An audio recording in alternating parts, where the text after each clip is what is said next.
sa atong barangay kapital, gikan sa barangay Kagawa, Honorable Renate Duman. Nalikod mo. Nakatabaw, may gabi. Tulog na mo. Kakaon na mo. Inang katapan ni mo, sipin-sipin ta, kay taon ka, kay ano. Ang atong amahan sa Davao, sa Pilipinas, ginagok sa mga tao demonyo.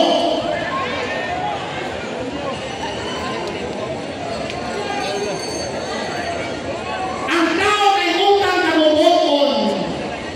Ang ugali sa Pilipino, utang kabubuton. Ang iyang amahan, inapos, ginubog sa atong amahan sa City. Napiruan na siya. Ikadua, dili mo daw ang Marcos kung walay Duterte. Piruan pili.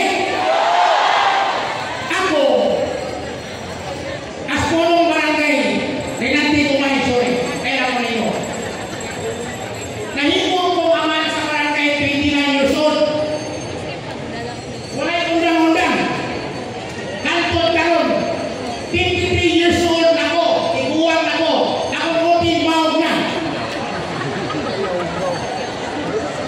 Ayaw po pag-anak ko.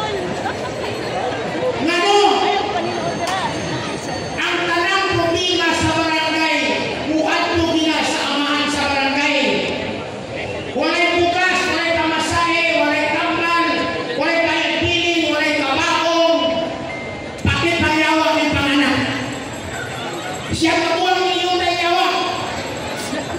Pag-abot sa panang papanganak, manuktok o kurantahan sa barangay, asa, balay sa kapitan.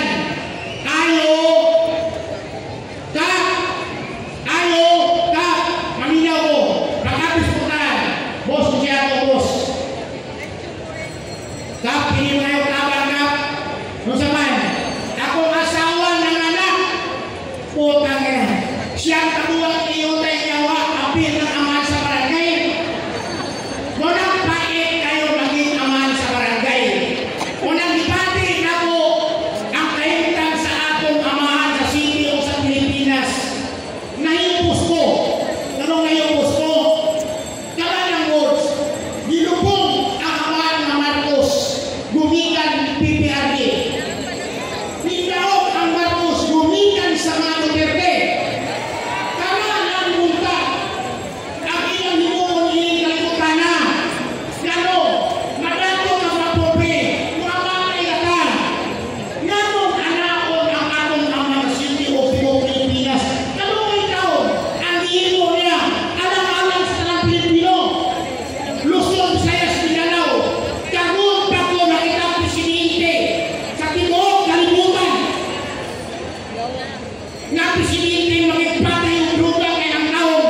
Drogista, uba, uto. Magigpatay yung kriminal. Karoon pa ko nakadungog sa tibuok kalibutan. The only leader, Rodrigo Juan Duterte. Sa tinungan, inyong mata, butak, dili mo butak. Inyong talungan, dili mo bumol. Kalang inyong gakit, i-apin-apinitin ninyo. Nakita ninyo ang tao ron, kagitaon si Tatay Digong. Dili si Marcos. Ang tinungan, ang lumoy tayo kitang Pilipino. Gibinuangan ka, putang yan ni Mumyo.